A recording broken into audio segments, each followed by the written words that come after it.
According to General Hospital spoilers, Willow Tate and Drew Cain are about to have a tense confrontation. When this ex-groom runs into Willow, he appears to be about to make a plea and a promise, so let us discuss what's in store. Elizabeth Baldwin tried to persuade Drew that Willow needed time and space to recover from everything that had transpired. Willow now has all of the information about Drew's sleazy conduct, so she's done being tricked and wants to make her own decisions. Willow used to trust Drew's judgment on practically everything, but those days are gone. Drew has broken too many promises, so Willow is harder to dupe. Nonetheless, Drew will be grateful for the opportunity to visit and speak with Willow in the August 12th episode. Drew will then run into Willow and realize he needs to get some things off his chest. Drew would most likely seize another opportunity to gush about his feelings for Willow and tell her that Nina Reeves means nothing to him. Drew will understand why Willow is upset and sad, but he will believe that they can still move on as a marriage. Drew will probably beg for another chance to prove he can be the man Willow requires. Perhaps Drew will also hint about some plans he has in the works and make another promise to assist Willow get her children back.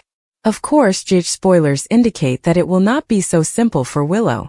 Drew's promises haven't worked for Willow in the past, so she may wonder why she should believe it will this time. Willow may hold firm and say that a reunion is not happening, but Drew may convince her that he is not giving up. Drew is the type of guy who doesn't take no for an answer, so Willow's continuous rejection may push him to use dirtier techniques. According to General Hospital teasers, Willow will finally provide Elizabeth with updates on the next round of Drew drama, so Liz will have access to all of the current information shortly. According to General Hospital spoilers, Drew Cain may pursue Harrison Chase for taking Willow Tate's savior place. Drew may easily decide he wants to be his ex's lone hero and take steps to push Chase away. There has been a significant shift on screen lately, and Chase is at the center of it all. Willow has been staring at Chase with adoration, and may be fixating on him as the main heroic figure in her life right now. Of all, Chase has played the heroic role for Willow in the past, and has never forgotten his emotions for her. A part of Chase will always be pulled to Willow and the bond they share. Drew did not turn out to be the man Willow expected, but she may regard Chase as the one who got away. Chase is standing up for Willow, opening her a world of new opportunities. If Willow is already drawn to Chase and his support, trouble could be developing. Willow may rely on Chase even more in the following weeks, perhaps making it her mission to win him back. Whatever the circumstances, Chase comforted Willow and eventually stood up to Michael Corinthos on her behalf. Chase is being portrayed as a sympathetic heartthrob on GH, so he has Willow's interest as well. Drew won't like it one bit now that Willow has rejected him and shattered his hopes for their future. Drew may not give up on healing the harm, especially if he sees Willow reconnect with Chase and becomes jealous. Chase may be Brooklyn Quartermain's husband right now, but Drew understands how quickly marriages can disintegrate in Port Charles. Drew may become concerned that Chase and Willow are on the verge of a love reunion. Drew will not accept that news, so how far will he go to prevent it? Will Drew target Chase and those closest to him as he attempts to apply the brakes? If this trend continues, Chase could be the next target of Drew's threats. Drew may start a blackmail plan or even a Chase frame-up situation, given his track record. Brooklyn could also become a target, especially now that a big cover-up threatens deception. Even if Chase and Brooklyn's marriage ends, he may still feel compelled to protect her from Drew. Drew might even jeopardize Hamilton Finn and Violet Finn's off-screen happiness. We wouldn't be surprised if Drew tried to precipitate Finn's relapse or make it appear that he had one. Drew may decide to reclaim the top hero place in Willow's realm. If Drew believes Chase and Willow are becoming too close for comfort, he may intervene and seek to drive Chase out of the picture. General Hospital spoilers predict Drew's ideas will change as the plot progresses, so stay tuned. The air in the dimly lit coffee shop was dense with the aroma of roasted beans and the faint murmur of conversation, but Willow and Drew's world had shrunk to the small wooden table between them. They sat across from each other, their postures tight, as if preparing for the storm. Willow's fingers caressed the lip of her unfinished coffee, her nails chipped from nervous habits she couldn't break. Drew's fists were tightly folded and his knuckles pallid, revealing the calm he attempted to project. The space between them buzzed with unspoken words, a history of broken promises and strained trust. Outside, the city was moving on, cars honking, pedestrians scurrying through the drizzle, But inside time seemed paused, each second heavy with the weight of what was to follow. Willow's stormy gray eyes flicked up to meet Drew's. She had not wanted to come. Not after all. Not after the late-night arguments, the slammed doors, and the months of stillness that had separated them like a chasm. But his text message was forceful, even desperate. "We need to talk. Please." She'd ignored it for days, allowing it to burn a hole in her phone, but curiosity, or perhaps something more which she didn't want to name, had drawn her here. Now, sitting across from him, she felt the old tug of wrath and need, a hazardous combination that made her heart accelerate. Drew leaned forward, his voice low and cautious, as if he were walking across a minefield. "I know I don't deserve this," he said, measured but raw. "I am aware that I made a mistake, Willow. More than messed up. I shattered all we had." His admission sat in the air, weighty and plain. She did not answer because she did not trust herself. Her jaw tightened, and she averted her gaze, focusing on the rain running down the window, turning the neon lights outside into a kaleidoscope of colors. He continued on, unaffected by her quiet. "I've spent every day since reflecting about what I did, replaying it, hating myself for it." His voice trembled just slightly, and she despised how it awoke something in her, a spark of the old softness she'd hidden deep. She wanted to be hard, to keep the walls she'd erected intact, but Drew was always able to locate the holes. "I didn't come here to make excuses," he told me. "I came to make a promise." Willow returned his stare, harsh and dubious. Promise. The word felt like a slap, bringing back memories of earlier promises, late-night murmurs of forever, plans scribbled on napkins, dreams they created together before he tore them apart. She leaned back in her chair, arms crossed, her body like a fortress. "You don't get to do that," she stated quietly but steadily. "You're not allowed to waltz back in and fling around words like that." Drew flinched but did not look away. His deep hazel eyes, which had once been her secure haven, were now tinged with remorse. "I know," he replied. "I understand I don't have the right. But please listen to me. Just this once." He hesitated, scanning her face for any signs of softening, but Willow's expression remained guarded, her lips pinched together in a thin line. She wasn't going to make things easy, and he hadn't expected her to. The coffee shop swarmed around them, oblivious to their personal conflict. A barista gave an order, the espresso machine hissed, and a group of college students laughed loudly at an adjacent table. But Willow and Drew were trapped in their own universe, a fragile bubble in which every utterance bore the weight of their shared history. She recalled the nights they'd spent in his small apartment, lying on the couch with takeout containers, planning a future that seemed definite. She remembered the day she found out, and how the reality had gutted her, leaving her hollow. And now he's begging for a chance to speak, as if words might undo the damage. "I'm not the same person I was," Drew remarked, his voice quieter and almost plaintive. "I have been working on myself. Therapy. Sobriety. All of it. I understand that it does not erase what happened, but I want you to know that I am trying to be better. For me. For us, if there's any chance of that." He swallowed hard, his Adam's apple bobbing. "I am not asking you to forgive me now. I'm only asking you to believe that I can change." Willow's chest clenched. She wanted to shout, throw her coffee in his face, and tell him he didn't get to choose what she believed. But something about his voice, a rawness she hadn't heard before, made her pause. She despised the fact that a part of her still wanted to believe him, to see the boy who had made her laugh so hard that her sides ached and who had held her hand during her worst days. She reminded herself that the boy was gone, replaced by someone who had deceived and violated her confidence in ways she hadn't imagined imaginable. "Why now?" she inquired, her words slashing through the air like a knife.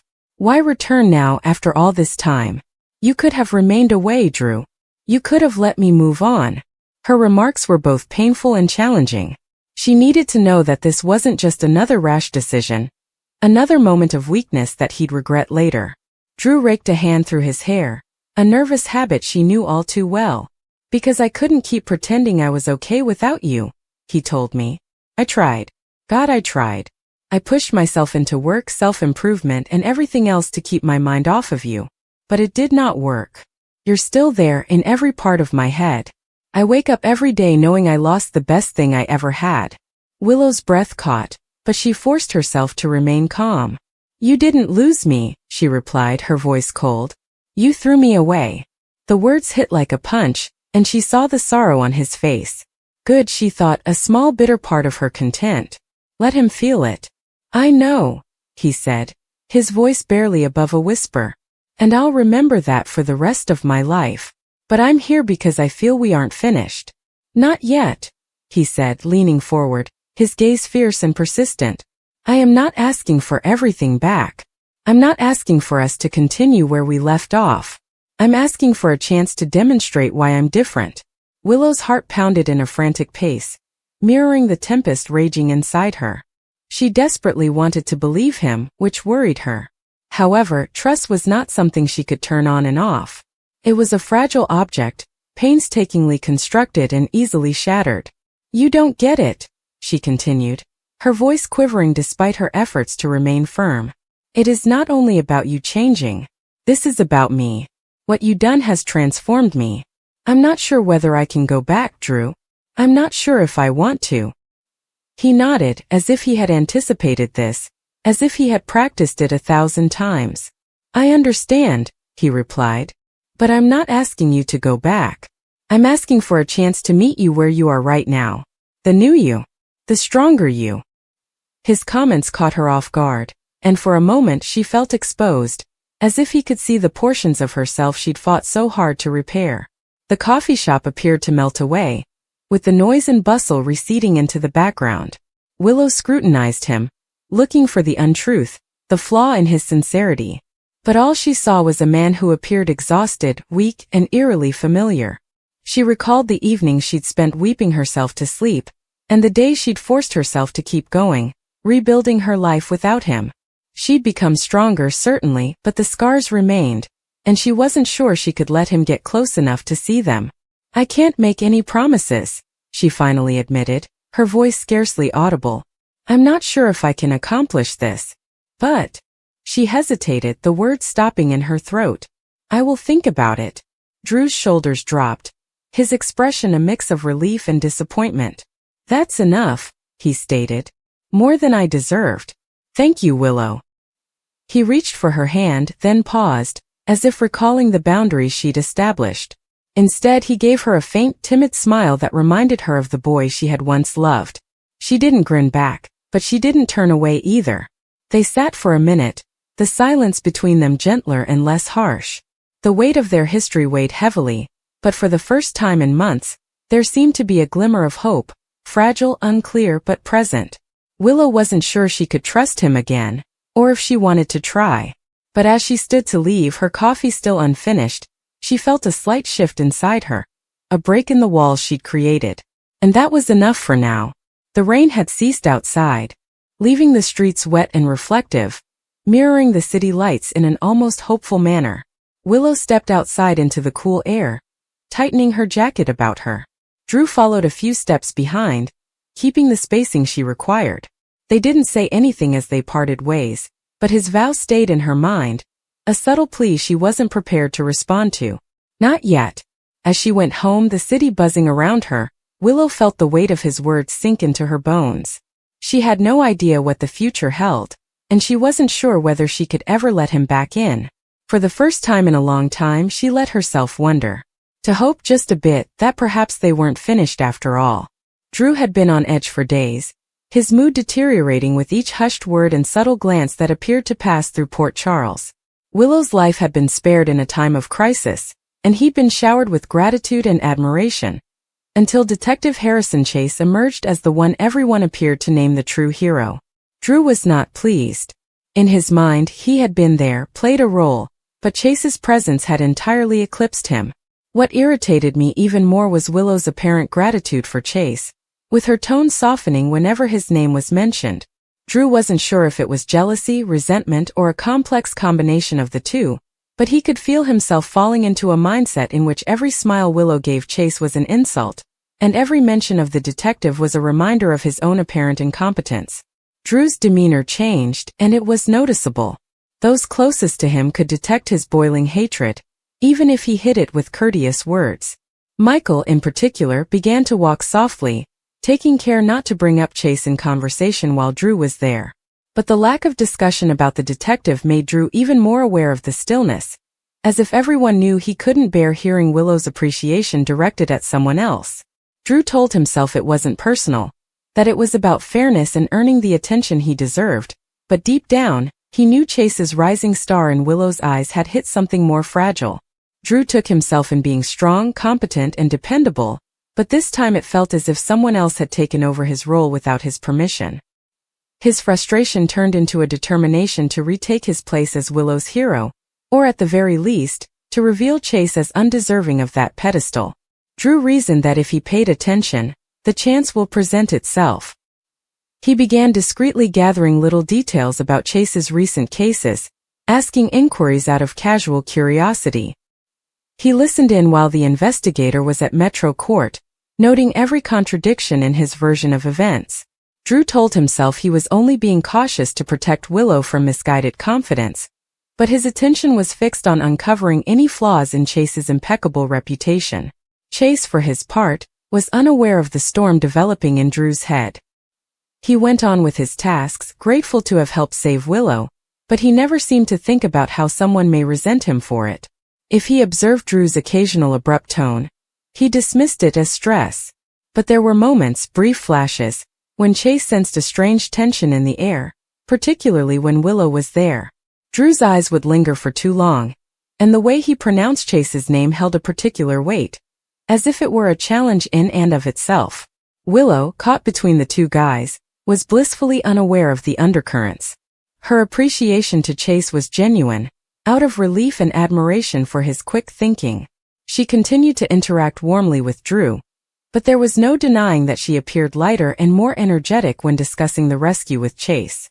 To her, it was a life-or-death situation that united them in ways that words could not adequately explain. Drew saw it as confirmation that Chase had taken something invisible but extremely important, a spot in Willow's heart reserved for people she trusted the most. The tension ultimately reached a boiling point one evening at the Quartermain estate. A casual event had been planned, with friends and family chatting in the living room. Chase came late and was hailed warmly by everyone, and the topic quickly moved to the day he saved Willow. She giggled, her eyes gleaming as she remembered how swiftly he acted and how calm he remained under pressure. Drew stood across the room, his mouth clenching with every word. He tried to concentrate on his drink, reminding himself that it was only a narrative, but each syllable felt like another thread tearing at his resolve. When Chase excused himself to take a phone call, Drew followed him into the corridor. His voice was low and controlled, yet there was a sharpness that threw Chase off surprise. He inquired if Chase loved the spotlight, being paraded around as Willow's savior. Chase, taken aback, attempted to defuse the situation by explaining that it wasn't about getting attention, but about doing his job. But Drew refused to back down. He pressed on, implying that Chase had exaggerated certain aspects of the story, and that he hadn't been as great as everyone imagined. Chase's countenance changed from astonishment to disbelief, and while he kept his tone steady, there was a caution in his voice when he told Drew to be careful with the charges he was making. The exchange had a long-lasting impact on the evening.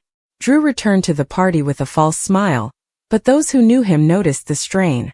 Chase was polite yet distant, clearly understanding that Drew had a personal issue with him.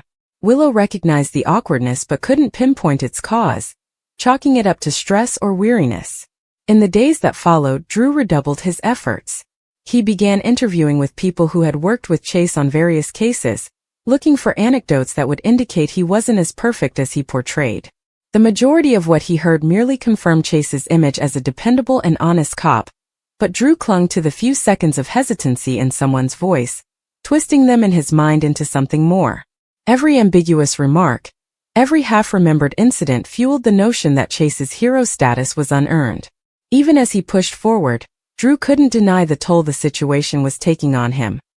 His fixation with disparaging Chase was spreading to other aspects of his life. He was getting more irritated with friends, more preoccupied at work, and his relationship with Willow, ironically, was deteriorating. She began to observe how uncomfortable he became whenever Chase's name came up, and while she did not question him about it right away, The seed of anxiety was planted. Drew was aware that he was taking a risk. If Willow ever discovered the depths of his animosity, she could see it for what it was. Envy and insecurity rather than real concern. Nevertheless, he couldn't seem to stop himself. It was no longer just about Chase. It was about how the entire situation made him feel small and invisible. In his mind, restoring his status as Willow's hero had become a question of self-respect, even if it meant exceeding previously untested boundaries. Drew became increasingly convinced that he was operating in Willow's best interests as he plotted. He reminded himself that if Chase had even the slightest defect that may jeopardize her trust, it was his responsibility to uncover it. But deep down, the truth was considerably less noble. He couldn't bear the thought that in the story of Willow's rescue, his name would not be the first one she remembered. As a result, Drew and Chase's tension grew. A silent fight that neither man overtly acknowledged but felt acutely. Grudges in Port Charles had a tendency to snowball into something far more dangerous, and it was only a matter of time before this one did as well. The question was whether Drew would realize he was harming himself before going too far, or if his desire to recapture Willow's admiration would lead him into a confrontation that might alter their entire lives.